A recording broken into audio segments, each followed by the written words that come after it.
الحمدللہ رب العالمین والصلاة والسلام علی سید الانبیاء والمرسلین وعلی آلہ واصحابہ اجمعین اما بعد فاعوذ باللہ من الشیطان الرجیم بسم اللہ الرحمن الرحیم قال اللہ تبارک وتعالی فی القرآن المجید والفرقان الحمید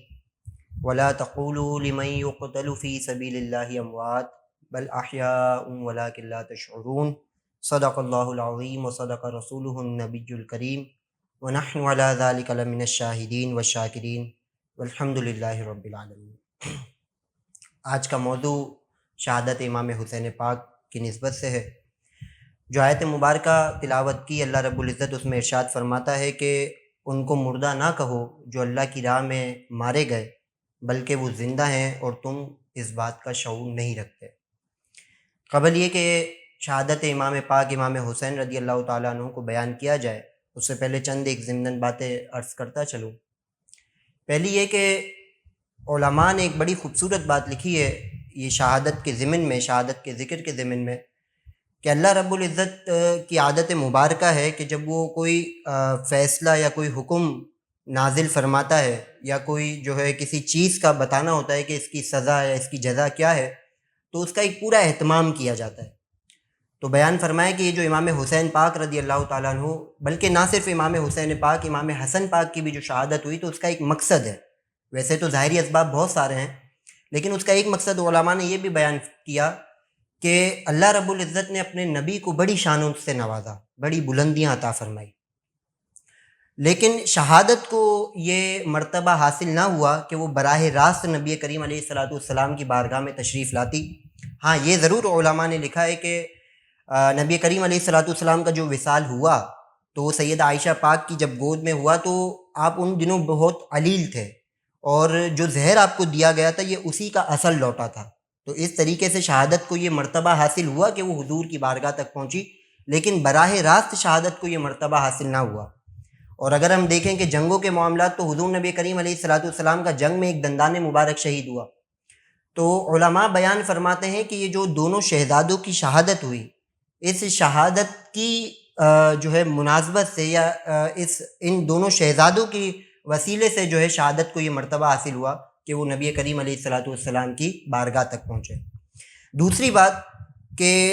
ہم ہر سال شہادت امام حسین کو، امام عالی مقام کی شہادت کو، آپ کے جو آل پر، جو آپ کے پورے خاندان پر جو مصائب، جو آلام آئے، تو ہم اس کو سنتے ہیں، اس کو ذکر کرتے ہیں، لیکن ہم اس سے کوئی نتیجہ اخذ نہیں کرتے، یا ہم اس سے جو ہے اپنے لیے کوئی جو ہے سبق حاصل نہیں کرتے۔ علماء بیان فرماتے ہیں کہ یہ جو امام حسین رضی اللہ تعالیٰ عنہ کی شہادت ہے، یہ ایمان و کفر کا مسئلہ نہیں تھا، بلکہ یہ حق اور باطل کا مسئلہ تھا۔ اگر ہم دونوں طرف دیکھیں تو ایک طرف تو نواسہ رسول ہے اور آپ کی آل ہیں، آپ کے رفقا ہیں، اور دوسری طرف یزید ہے۔ تو دونوں ہی اللہ رب العزت کی وحدانیت کا اقرار کرنے والے ہیں،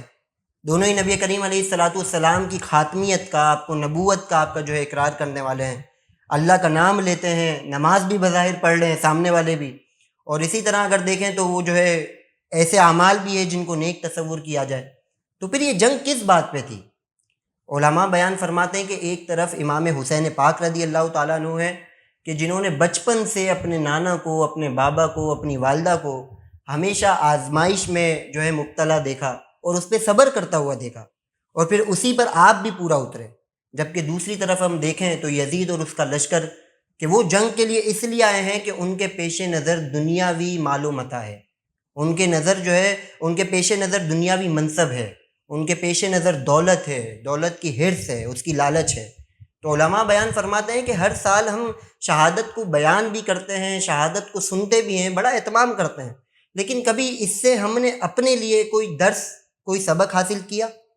کہ ہم امام حسین رضی اللہ تعالیٰ عنہ کا نام لینے والے تو ہیں، ان سے محبت کے دعوے کرنے والے تو ہیں، لیکن جس طرح انہوں نے آزمائش پر پورا اترے اور صبر کیا، کیا ہم نے کبھی ایسا صبر کیا؟ بلکہ معذرت کے ساتھ ایک جملہ اگر یوں بھی کہا جائے کہ ہم شہادت کی تمنا تو امام حسین رضی اللہ تعالیٰ عنہ جیسی کرتے ہیں، ہم یہ تمنا تو کرتے ہیں کہ وہ جنتی نوجوانوں کے سردار ہیں، تو ہم بھی انہی کی جو ہے وہ انڈر میں جنت میں جائیں اور ان کے انڈر میں رہیں اور ان کا جو ہے ہمیں پڑوس عطا ہو، لیکن ہمارے جو اعمال ہیں وہ معاذ اللہ جو ہے یزید اور یزید کے لشکر جو افراد تھے ان کے جیسے. یعنی ہمیں شریعت پر نہیں اترنا،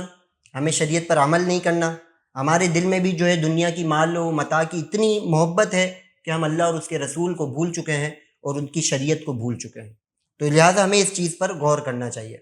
اب اگر شہادت پر آئیں تو یہ شہادت ہوئی کیسے؟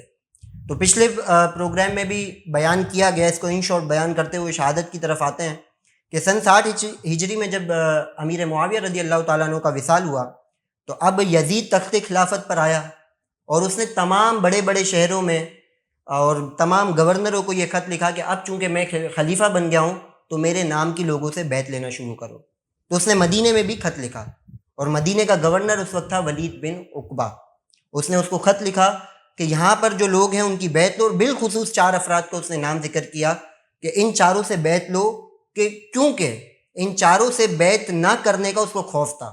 اور اگر یہ 4 بیعت نہ کرتے اور لوگ انہی کے پیچھے چل جاتے تو اس کی خلافت کا جو تخت ہے وہ تو الٹ جاتا. تو اس نے 4 نام بالخصوص ذکر کیے، جس میں پہلا نام امام عالی مقام امام حسین پاک رضی اللہ تعالیٰ عنہ کا تھا، دوسرا عبداللہ بن زبیر رضی اللہ تعالیٰ عنہ، تیسرا حضرت عبد الرحمن بن ابی بکر رضی اللہ تعالیٰ عنہ. اسی طرح عبداللہ بن عباس کا بھی نام آتا ہے اور عبداللہ بن عمر رضی اللہ تعالیٰ عنہ کا بھی نام آتا ہے کہ یہ وہ شخصیات ہیں جس کا اس نے نام ذکر کیا کہ ان سے بالخصوص بیعت لینی ہے. جب ولید بن عقبہ کو یہ خط وصول ہوا تو اس نے مروان کو بھی اپنے دربار میں بلایا جو اس سے پہلے مدینے کا گورنر تھا، اور اس سے مشاورت کرنے کے بعد ان چاروں افراد کو خطوط بھیجے اور بیعت کا مطالبہ کیا. اب جب حضرت عبداللہ بن زبیر رضی اللہ تعالیٰ عنہ تک خط پہنچا تو آپ پہلے ہی سارے واقعے کو جانچ گئے، آپ سمجھ گئے اور آپ نے مدینے سے مکے کی جانب ہجرت کر لی. جب امام حسین پاک رضی اللہ تعالیٰ عنہ کی جانب خط پہنچا تو آپ نے اپنے پہلے گھر والوں سے، اپنی آل سے، اپنے کچھ رفقا سے مشورہ کیا کہ یہ یزید کی جانب سے خط آیا ہے تو ہمیں کیا کرنا چاہیے. تو اور پھر یہ بھی کہا گیا کہ آپ ہمارے جو ہے دربار میں آئیں اور آ کر جو ہے ہم اس پر بیٹھ کر مشاورت کرتے ہیں. تو امام حسین کو یہ مشورہ دیا گیا کہ آپ وہاں نہ جائیں، وہ آپ کو نقصان پہنچائیں گے. تو امام حسین رضی اللہ تعالیٰ عنہ نے اپنے رفقا کو کہا کہ اس سے تم بے فکر رہو، مجھے کوئی نقصان نہیں پہنچے گا، اور آپ اس طرح وہاں گئے. لیکن چونکہ آپ کو یہ مشورہ دیا گیا تھا کہ اگر آپ جاتے ہیں تو اپنے ساتھ کچھ شاہ سواروں کو لے جائیں، آپ اسی مشورے پر عمل کرتے ہوئے کچھ شاہ سواروں کو اپنے ساتھ لے گئے اور ولید بن عقبہ کے دربار میں گئے. جب دربار میں گئے تو اس نے حسب توقع خلافت کا جو ہے وہ مطالبہ کیا. تو امام حسین پاک رضی اللہ تعالیٰ عنہ نے کہا کہ میں اس طرح چھپ کر جو ہے وہ بیعت نہیں کروں گا، مجھے کچھ ٹائم دو آپ سوچنے کا، 1 دن دو، تو میں اپنے رفقا سے بھی مشاورت کروں گا، اس پہ سوچ بچار کروں گا، اس کے بعد تمہیں جواب دوں گا. اب جب امام حسین پاک رضی اللہ تعالیٰ عنہ یہ جواب دے کے پلٹے تو مروان نے وہاں پر ولید بن عقبہ کو ایک جملہ کہا کہ یہ بہت اچھا موقع ہے، اگر حسین خلافت بیعت کر لیتے ہیں یزید کی تو بہت اچھا ہے، اور اگر نہیں کرتے ایسے ہی جا رہے ہیں تو یہ اچھا موقع ہے، اکیلے آئے ہیں، انہیں یہیں پر جو ہے قتل کر دیا جائے. امام حسین رضی اللہ تعالیٰ عنہ تک یہ بات پہنچ گئی. آپ دوبارہ پلٹے اور آپ نے مروان کو مخاطب کرتے ہوئے کہا کہ مروان تو نے کیا کہا؟ تو نے یہ کہا کہ حسین کو قتل کر دیا جائے، تو جانتا ہے میں کون ہوں؟ آپ نے کہا انا حسین ابن علی بن ابی طالب، کہ میں علی بن ابی طالب کا بیٹا حسین ہوں، میں وہ ہوں کہ جس کے بابا کو شیر خدا کہا جاتا ہے، تو میرا ایک بال بھی بیکا نہیں کر سکتا. یہ کہتے ہوئے آپ اس کے دربار سے نکلے اور آپ ڈائریکٹ اپنی ہمشیرہ حضرت جناب زینب رضی اللہ تعالیٰ عنہ کے پاس آئے اور آپ نے سارے معاملے کو بیان کیا، اور آپ نے کہا کہ اب میرا یہ خیال ہے کہ ہمیں بیعت نہیں کرنی چاہیے اور مدینے سے ہمیں ہجرت کر جانی چاہیے، ورنہ مدینے کی حرمت پامال ہوگی اور یہاں پر خون خراب ہوگا. بس آپ نے اسی رات اپنا سارا سامان باندھا اور آپ مدینے سے جو ہے وہ ہجرت کے لیے نکلے. آپ جب مدینے سے ہجرت کے لیے نکلے تو آپ نے آخری بار اپنے نانا حضور نبی کریم علیہ السلام کے روضہ پاک پر حاضری دی، اور آپ نے حضور نبی کریم علیہ السلام سے سارا معاملہ پیش کیا ان کے سامنے، ان کی بارگاہ میں، اور عرض کی کہ حضور نانا جانا سب جانتے ہیں کہ کیا معاملہ ہے. اور پھر چونکہ یہاں پر ایک اور بات یاد رکھی جائے کہ امام حسین رضی اللہ تعالیٰ عنہ کو اور آپ کے بابا کو، آپ کی والدہ کو اور تمام صحابہ کے درمیان یہ بات روز روشن کی طرح واضح تھی کہ حضور نبی کریم علیہ السلام کی زبان نبوت سے بارہا امام حسین رضی اللہ تعالیٰ عنہ کی شہادت کے جو احادیث تھی وہ بیان ہو چکی تھی. کبھی جبریل امی تشریف لا رہے ہیں، کبھی کوئی اور فرشتے تشریف لا رہے ہیں، کبھی ام سلمہ رضی اللہ تعالیٰ عنہ کو جو ہے وہ کرب و بلا کی مٹی دی جا رہی ہے، اور حضور بیان فرما رہے ہیں کہ جس دن یہ مٹی خون میں تبدیل ہو جائے سمجھ جانا میرے شہزادے کو شہید کر دیا گیا ہے. تو یہ چونکہ ساری احادیث بھی آپ کے سامنے تھی اور آپ سمجھ گئے تھے کہ اب وہ وقت آ گیا ہے، تو آپ نے اپنے نانا جان سے اسی طرح عرض کی اور آپ آخری سلام دیتے ہوئے مدینے سے رخصت ہوئے۔ اور یہاں پہ علماء نے بڑی خوبصورت بات لکھی کہ آج جب کوئی عاشق مدینے جاتا ہے تو اس کی کیفیت کیا ہوتی ہے لوٹتے وقت۔ ایک عام عاشق کی بات کی جا رہی ہے، ہم جیسے گناہ گاروں کی، کہ ہم جب وہاں سے واپس لوٹ رہے ہوتے تو ہمارا دل نہیں کرتا آنے کا۔ تو وہ تو نواز رسول ہیں کہ جن کا بچپن بھی مدینے میں گزرا، جن کا گھر کا دروازہ بھی مسجد نبوی کے صحن میں کھلتا تھا، آج جب وہ مدینے سے رخصت ہو رہے ہیں، آپ جانتے ہیں کہ واپس آنا بھی نہیں ہے بظاہر، تو ان کی حالت کیا ہوگی، ان کی کیفیت کیا ہوگی۔ بہرحال وہ وہاں سے نکلے اور پھر مکے کی جانب ہجرت کر گئے۔ اب جب یزید کو یہ بات پتہ چلی کہ عبداللہ بن زبیر اور امام حسین پاک رضی اللہ تعالیٰ عنہما دونوں شخصیات مکے آ چکے ہیں، تو اس نے ایک لشکر کو تیار کیا اور مکے کی جانب بھیجا اور کہا کہ دونوں سے جنگ کرو، اگر بیعت کرتے ہیں تو فبیہا، اور نہیں کرتے تو دونوں کو جو ہے قتل کر دو۔ امام حسین پاک رضی اللہ تعالیٰ عنہ نے اس جنگ میں شرکت نہ کی، عبداللہ بن زبیر رضی اللہ تعالیٰ عنہ نے اپنے تمام رفقاء کے ساتھ شرکت کی، اور بڑی زبردست جنگ کے بعد انہوں نے جو ہے یزیدی لشکر کو واصل جہنم کیا اور اس میں فتح یاب ہوئے۔ جب امام حسین پاک رضی اللہ تعالیٰ عنہ کو یہ بات بھی پتہ چلی کہ یزید نے یہاں پر بھی لشکر بھیجا ہے، اور پھر یہاں پر مزید ایک بات کہ کوفہ سے بڑی کثیر تعداد میں خطوط آنے لگے امام حسین پاک رضی اللہ تعالیٰ عنہ کے نام، اور ہر خط میں یہ لکھا ہوا تھا کہ آپ کوفہ آئیں، ہم آپ کے ہاتھ پہ بیعت کریں گے۔ یہاں پر یزید جو ہے وہ خلیفہ بننا چاہتا ہے اور بن چکا ہے، اور ہم اس کی جو ہے خلافت کو نہیں مانتے، آپ جو ہے وہ کوفہ آئیں تو ہم آپ کی بیعت کریں گے۔ اور بعض خطوط تو ایسے بھی تھے کہ جس میں یہ لکھا ہوا تھا کہ اگر آپ کوفہ نہ آئے تو ہم بروز محشر اللہ رب العزت کی بارگاہ میں، اللہ کی بارگاہ میں یہ عرض کریں گے کہ ہم نے نواز رسول کو جو ہے ان سے عرض کی تھی کہ آپ آئیں ہم بیعت کریں گے، لیکن وہ نہیں آئے، تو پھر آپ جو ہے اس کے جواب دیں گے۔ اب چونکہ دل میں خوف خدا اتنا تھا، اللہ رب العزت کا خوف اتنا تھا، پھر نبی کریم علیہ الصلوۃ والسلام کی تربیت ایسی تھی، تو آپ نے جب اس سارے معاملے کو دیکھا تو آپ نے پھر اپنے رفقاء سے دوبارہ مشاورت کی، اور آپ نے مشاورت کے بعد حضرت مسلم بن عقیل یعنی حضرت اپنے جو ہے کزن کو، اپنے چچا زاد بھائی کو پہلے کوفہ روانہ کیا۔ اور رفقاء کی جانب سے بھی یہی مشورہ تھا کہ آپ نہ جائیں کوفہ، کیونکہ وہ وہاں کے لوگوں کے بارے میں مشہور ہے کہ کوفی لا یوفی، وہ وفا نہیں کرتے، تو لہٰذا آپ نہ جائیں، وہ بیک ہو جائیں گے، وہ پیچھے ہٹ جائیں گے۔ تو لہٰذا چونکہ خطوط اتنے تھے، حجت تمام ہو چکی تھی، تو پھر امام حسین پاک نے پہلے حضرت مسلم بن عقیل کو بھیجا۔ جب حضرت مسلم بن عقیل رضی اللہ تعالیٰ عنہ کوفہ کی جانب آئے تو آ کر انہوں نے پہلے دن ہی دیکھا اور انہوں نے یہ کہا کہ مجھے امام حسین نے بھیجا ہے، میں ان کا نائب بن کر آیا ہوں، اب بتاؤ کتنے لوگ میرے ہاتھ پر بیعت کرتے ہو؟ تو روایات میں آتا ہے، تاریخ میں آتا ہے کہ 40,000 لوگوں نے آپ کے ہاتھ پہ پہلے دن ہی بیعت کی۔ جب آپ نے یہ سارا معاملہ دیکھا تو آپ نے فوراً امام حسین رضی اللہ تعالیٰ عنہ کے نام ایک خط بھیجا کہ یہاں پہ معاملات سازگار ہیں، اور اتنے کثیر تعداد میں لوگوں نے میرے ہاتھ پر بیعت کی، تو لہٰذا آپ بھی فوراً چلے ہیں۔ اب یہ معاملہ جب یزید کے لوگوں نے دیکھا تو پھر فوراً یزید کو ایک خط لکھا کہ، اور اس وقت جو ہے وہ کوفہ کے جو گورنر تھے وہ نعمان بن بشیر تھے، یہ اللہ کے محبوب علیہ الصلوۃ والسلام کے ایک صحابی ہیں، اور حضور نبی کریم علیہ الصلوۃ والسلام کی آل پاک سے بڑی محبت کرنے والے تھے۔ تو آپ اس وقت خاموش ہے، آپ نے کوئی جو ہے اس پر قدم نہیں اٹھایا، اور جو معاملات چل رہے تھے آپ نے وہ چلنے دیے۔ لیکن جب یزیدی لوگوں نے یہ دیکھا تو یزید کے نام ایک خط لکھا، اور یزید کے نام جب یہ خط پہنچا اس کے پاس تو اس نے سارے معاملے کو دیکھنے کے بعد فوراً عبید اللہ بن زیاد کو ایک خط لکھا جو بصرہ کا گورنر تھا، اس کو لکھا کہ تم جو ہے یہ معاملے کو سارٹ آؤٹ کرو، جاؤ وہاں پر کوفہ میں اور لوگوں کو ڈراؤ دھمکاؤ، جو کرنا ہے کرو، لیکن امام حسین سے میرے نام پر بیعت لو، اگر مانتے ہیں تو ٹھیک ہے ورنہ ان کو قتل کر دو۔ اور پھر ساتھ ساتھ آفر یہ دی کہ اگر تم اس میں کامیاب ہو جاتے ہو تو پھر میں تمہارے نام پر بصرہ کی گورنرشپ کے ساتھ ساتھ کوفہ کی گورنرشپ بھی کر دوں گا۔ اور عبید اللہ بن زیاد یہ وہ کردار ہے اس سارے معاملے کا کہ جو اہل بیت پاک کا کٹر دشمن ہے، اور جب یہ کوفہ میں آیا تو اس نے لوگوں کے سامنے بھی پہلا خطاب یہی کیا کہ لوگوں تم جانتے ہو کہ میری اہل بیت پاک کے ساتھ کتنی دشمنی ہے اور میرے باپ کی کتنی دشمنی تھی، تو اگر تم نے حسین کا ساتھ دیا تو میں تم سب کو جو ہے وہ قتل کر دوں گا، اور میں یہ نہیں دیکھوں گا کہ کس کی بیوی بیوہ ہوتی ہے اور کس کے بچے یتیم ہوتے ہیں۔ بہرحال جب یہ آفر دی گئی تو عبید اللہ بن زیاد نے اپنے بھائی کو بصرہ میں جو ہے اپنا نائب مقرر کیا اور فوراً کوفہ آ گیا۔ لیکن کوفہ آنے سے پہلے اس نے ایک چال چلی، اور سارا معاملہ جانچنے کے لیے اس نے یہ کیا کہ اس نے حجازی لباس پہنا، اور وہ حجازی لباس ایسا تھا کہ وہ اپنے سر پہ چادر رکھی اور پھر کوفہ میں داخل ہوا رات کے اندھیرے میں۔ جب داخل ہوا تو لوگ یہی سمجھے کہ چونکہ مسلم بن عقیل رضی اللہ تعالیٰ عنہ نے خط لکھ دیا تھا تو امام حسین پاک رضی اللہ تعالیٰ عنہ تشریف لے آئے، اور اس نے اپنے منہ سے چادر نہ ہٹائی، وہ اسی حالت میں اندر داخل ہوا، اور جیسے ہی داخل ہوا تو لوگوں نے کثیر تعداد میں جو ہے امام حسین پاک سمجھ کر جو ہے وہ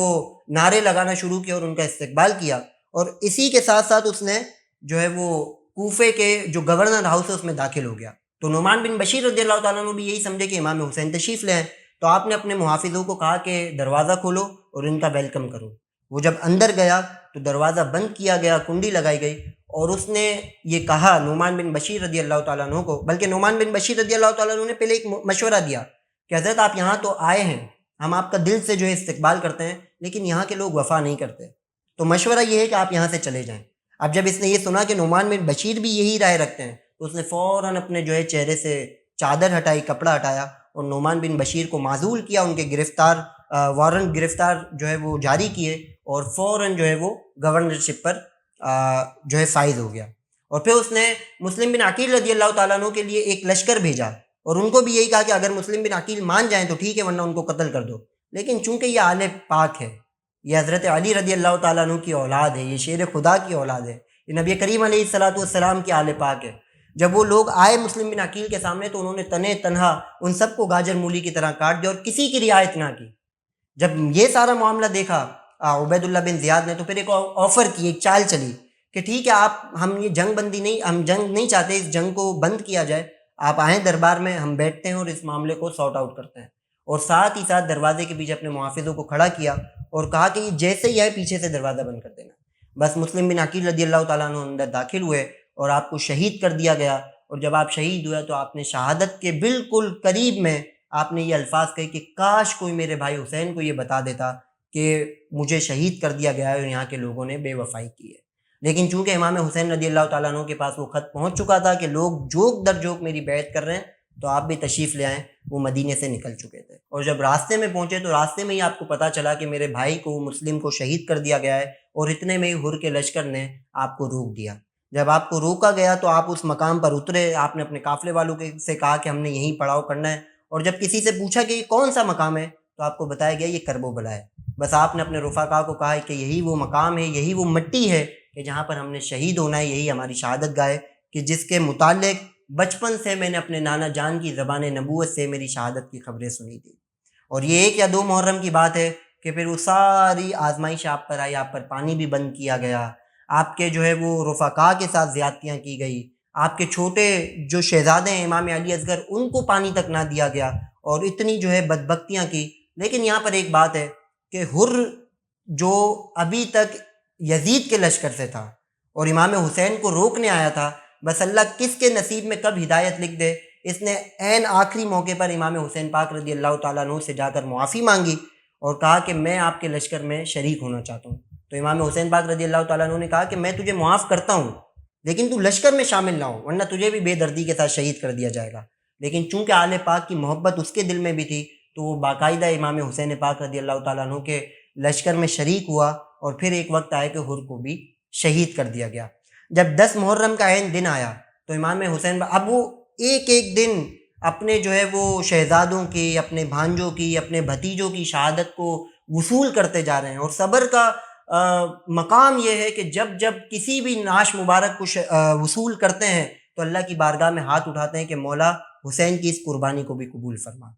مولا تو حسین سے راضی ہوا یا نہیں، حسین تیری اس رضا پر بھی راضی ہے، تو اپنی رضا بتا کہ تو حسین سے راضی ہوا یا نہیں۔ تو ایک ایک جو ہے آپ کے رفقا کو، آپ کے رفیق کو، آپ کے جو آل پاک ہیں، آپ کے جو ساتھی تھے، ان کو ایک ایک کر کے شہید کیا گیا۔ اور عین جب 10 محرم کا دن آیا تو پھر امام حسین پاک رضی اللہ تعالیٰ عنہ نے